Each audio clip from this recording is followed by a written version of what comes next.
turned this into, well, our different ideas sort of formed themselves into 4 different categories. We have one of policy and management, which involves how to involve the university leadership and so on, and also the Ministry of Education. We went all the way to the top. Good. Yes. And all the arrows point from management and over to the other, and they're also interrelated. And then we have one category which says different strategies on how to involve the teaching staff, how to involve student democracy, student involvement, and so on. And our third group is teaching. We have a group called teaching, which where we included different ideas how to, into teacher training and so on, how to introduce UDL into the teacher training programs. And the last group is called materials, which is more like, well, brochures and different materials that we need to develop in order to introduce UDL. Good. Yeah. And can I ask one question? Yes. Did anything bubble up related to, specifically to faculty as being a really smart idea or something to do to encourage faculty? I think all of our ideas were really, really smart. But we have Best UDL Teacher Award. We have different stipends and study trip awards, things like that. Finding ambassadors from teaching. Dedicated leader. Yes. So I think we were quite into the idea of finding a pilot faculty and then spreading on from that point on. Yes, early adopters. Yes. Right. Thank you very much. We all thought about ideas in 3 different areas. We were thinking about awareness and information first. About principles of UDL, brochures, websites for the students, for staff, and so on. Then we talked about coaching on a very basic level, even how to exchange best practices, and maybe have something like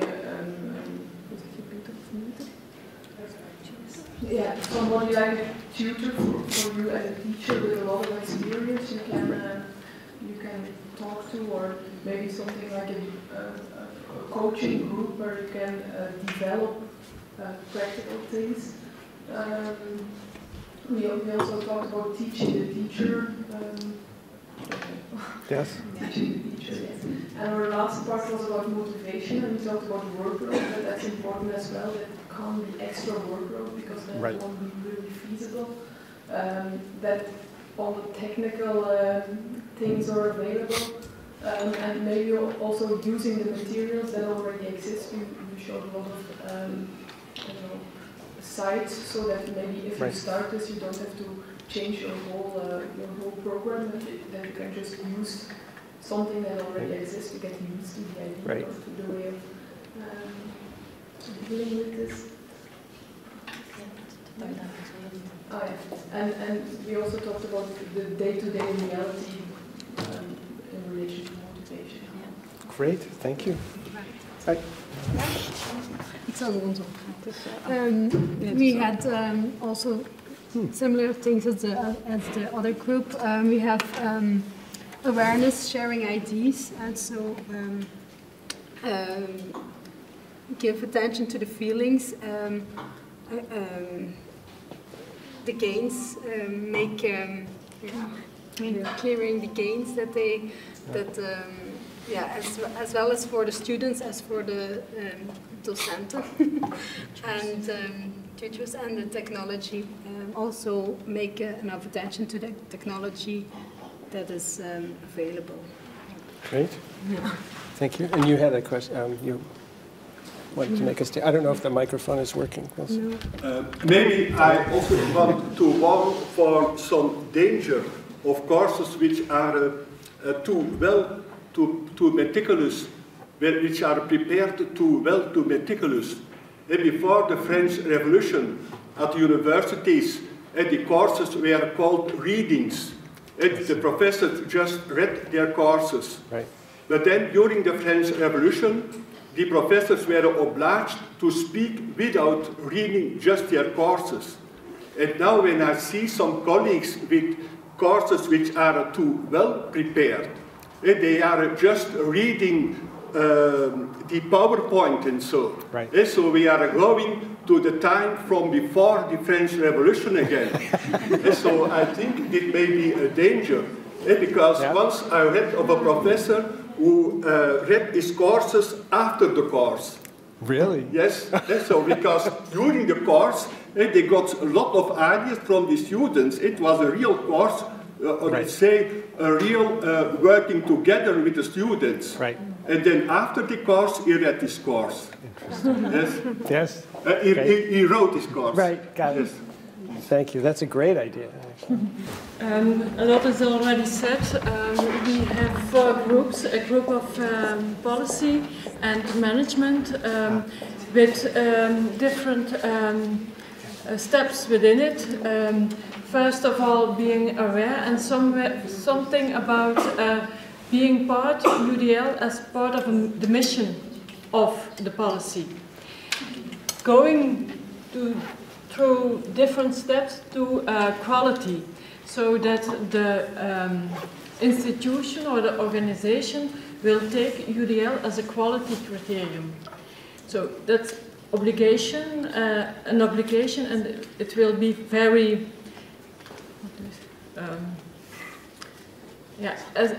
when it is an obligation, it is very strict to the staff. So it's not so easy to realize this. Then the second group, we have the staff itself, and there we have the professionalization of the staff, already of also the screening of the materials and the courses, showing good practices. Then we have the students. There we have also the participation of the students themselves. The students will be motivated, or will be very motivated by this way. And also we have the value. Staff can be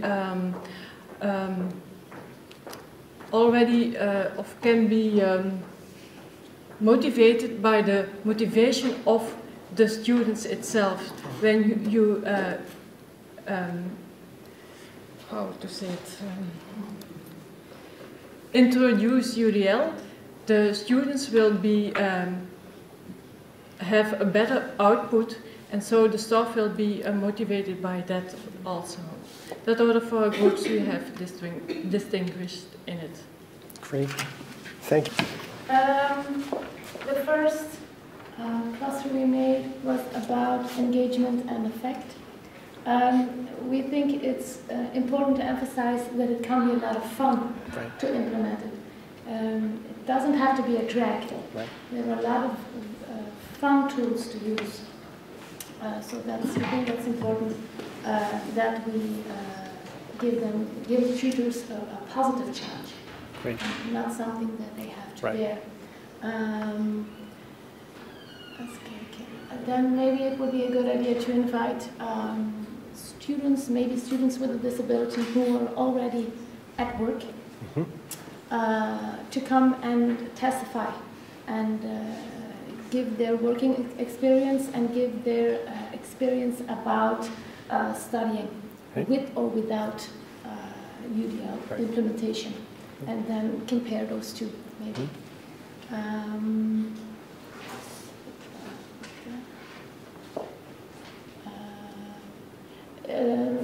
Important to emphasize the strengths that you already noticed in the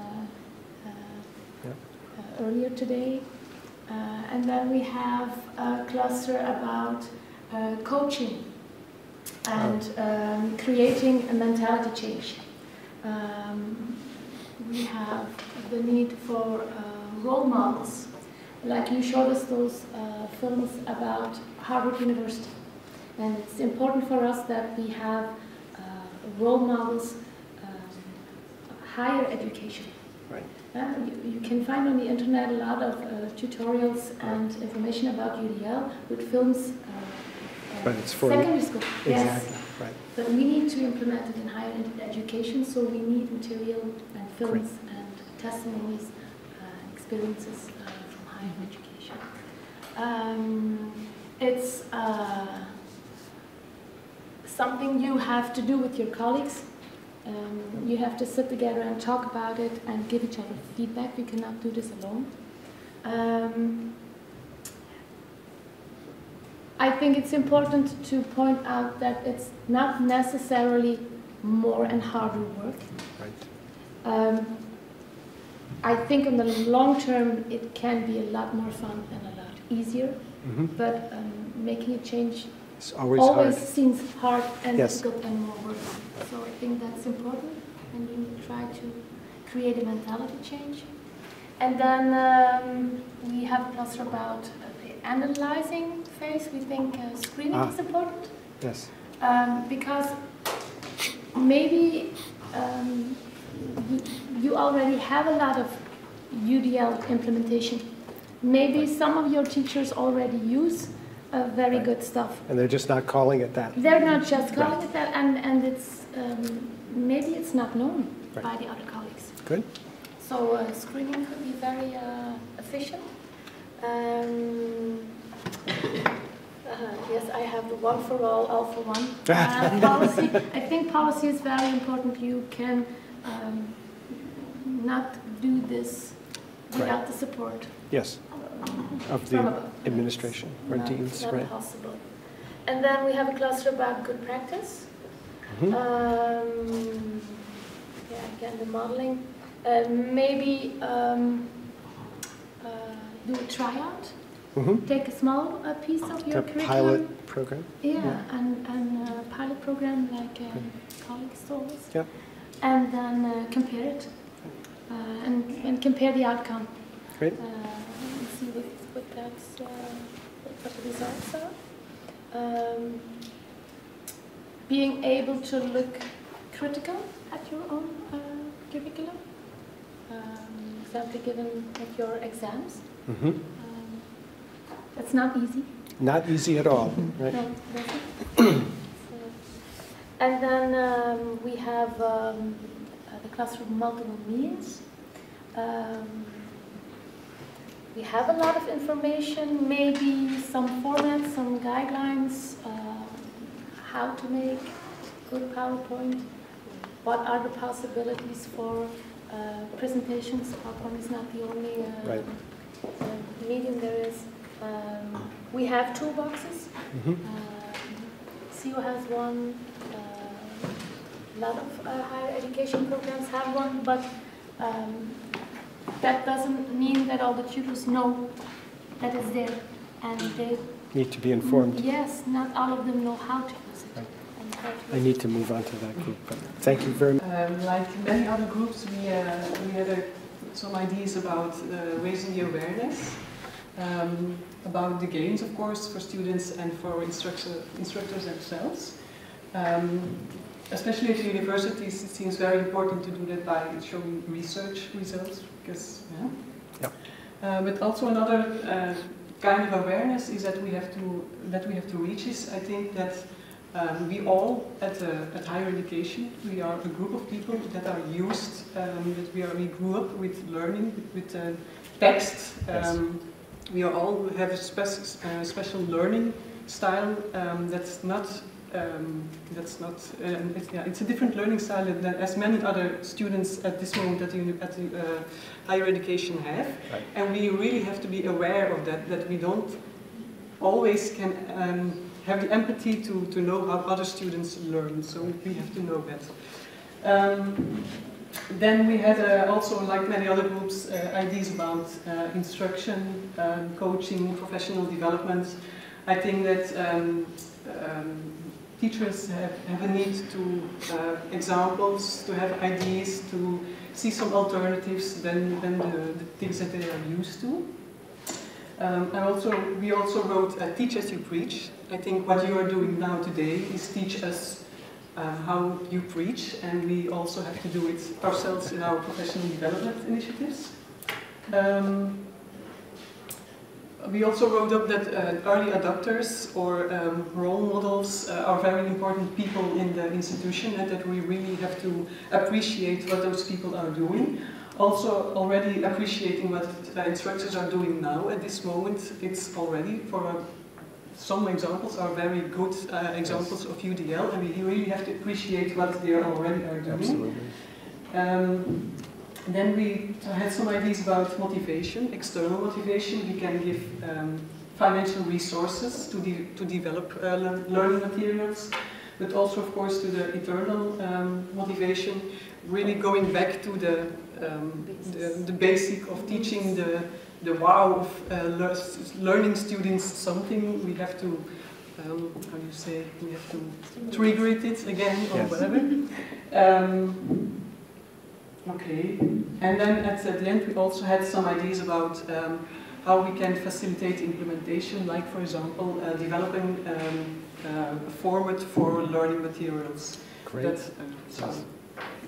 Okay, I hope I have said everything. The important thing is that a teacher should stay young at heart and should teach indeed what you preach, so always call yourself in question. And I think it's the role model aspect is also very important, so that we have good information, that we are also reminded constantly about UDL, how it works, what is available, that we have a good support system from above as well, that we are supported in the organization, in the structure, that there's enough financial financial support available, well, that there's practice groups, role models, a lot of the things that have been said already, in fact, yes. Good. Yes, and then I think it's a challenge to always stay open to new methodologies. Absolutely. Yes. Thank you very much. So a couple of themes that emerge very strongly: the importance of top-down support as well as bottom-up interest, that if you have one but not the other, it's problematic to get any systems change moving. And the other theme that emerged, I think, from each table was some sense of role models or preceptors or guides. There was a UDL initiative, or is a UDL initiative at a university in the States at Vermont that I'll talk more about just at the end of the day, but they did precisely that. They put together a team of 3 people to work with individual faculty, and the faculty were volunteers, and they looked for a volunteer from each discipline. So law, pre-med, STEM, science, technology, engineering, mathematics, and ended up with about 6 faculty, 1 from each major division, to work with. And I'll talk a little bit more about it, but it was that same issue of providing support that faculty didn't have before to help analyze trouble spots. And the faculty were the ones who identified the trouble spots. They were asked, you know, what aspect of this particular course do you always feel you have trouble reaching every student? And the faculty could identify that, and so that's what got focused on. So, but the themes from each table are quite similar, so thank you. So this is the staff seduction corner. Just a couple of impressions that I'll share with you of what I know has worked in the past. If you want content area faculty, School of Law, School of Medicine, the business school, engineering, computer science, mathematics, humanities, you have to involve the dean, someone at an administrative level, an oversight level. In the United States, and I don't know the structure in Belgium for higher ed, but often universities in the United States have a dean of deans, a provost. And so getting a provost, and it's really just an approval process, to do a presentation and say, we think there's some benefit in talking with the deans about opportunities that might be available for faculty. So you're kind of listing the hierarchy, which acknowledges and respects the existing system. And you're asking for essentially approval. Is this all right with you? And then you go to the deans and you say, we think, you know, we'd like to do a small presentation at some point to your faculty to talk about an opportunity that we think they might benefit from? There's some support involved, which I'll talk about in a minute. And would that be something that you would support? And you have to go in with some examples and suggestions of strategies and approaches. But if you can get a dean to agree to something like that, to a faculty presentation where you're essentially, and what the goal is with the faculty, is you look for volunteers, look for early adopters, look for someone who's interested in kind of trying something new, and you're likely to find them. So that's an approach that I found has been really effective. If a dean says we're holding a meeting of the faculty at such and such a time, every faculty in the department will be there. If the dean says you have to be there, you have to be there. So at that initial meeting, you essentially want an audience. And one way to do that is to leverage the administration. In terms of dealing with faculty, and this is another, and these two things can go on simultaneously. If you have a sense that you have faculty who are interested, try and be as broad a base as possible across multiple departments. So art, history, law, computer science, ecology. I mean, whoever is interested, and because the more variation you have, the richer the discussion will be. If you have all faculty from the same department, the discussion kind of goes in a circular way because they all have very similar experiences. But if you have different faculty from different departments, the discussion goes this way because their experiences are so different. They're dealing really different content.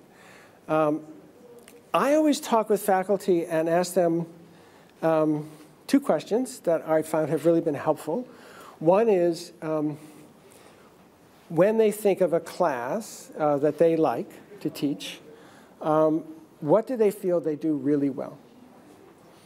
Put that right on the table and have a sense of what it is, what about their practice, how they present a certain concept or a certain structure that they feel really works and that they really are proud to own that, and it's something that they have done a number of times and it just is working for them. And so it gives them a chance to say, here's what I'm good at. Here's what's really working for me. And then you ask the other question, which is, so what's not working so well? Is there, and I'm particularly thinking not of an instructional practice, but perhaps of a concept that every year they feel like they get 50% of the students get it, and the other 50% don't, and they want the rate to be higher than that. They'd like 80% to get it. And you'll understand as you talk to a faculty person, they'll begin to talk about things like that. Because I remember when I was teaching, there was always something, that with a group of students, I'd go into a series of lesson and I'd look back and say, this is the hardest thing I have to teach, these students this entire year. And I wish there were 5 other ways that I could do this because what I'm doing right now isn't working up to my standards. And that's what you're asking the faculty to do, is share with me your standards and let me know what's not working. Once you have a sense of what's not working for faculty, that's a place to offer, and again, if possible, and the models that I've seen that have worked are where someone actually goes and spends some time observing that lesson or that project with the faculty in the class, with the faculty's permission, saying, let me sit in and let's see if we can generate any ideas, taking some notes, and then meeting with the faculty afterwards. And if there are limitations or struggles with things like new technology, it would be great to have a smart student available to help that faculty get over the hump of technology. And I always gravitate towards students because they're the early adopters, right? They're just going to run out and figure out new stuff. Plus, it can be a work study or an internship option for a student. So I'm looking at the practical end of things as well. Have a student available to help the faculty, but make some suggestions for alternate strategies of how material is presented, what materials they're currently using, how they are assessing student progress in a collaborative way with the faculty, and then begin to try it out. And somebody had said, take baby steps. That's exactly right, that it's a volunteer process. You take baby steps. You've got a volunteer faculty. Ideally, it's supported by the provost or the dean in that department.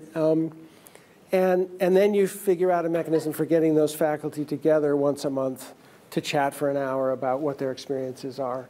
And so you get this gradual momentum building of bringing faculty in.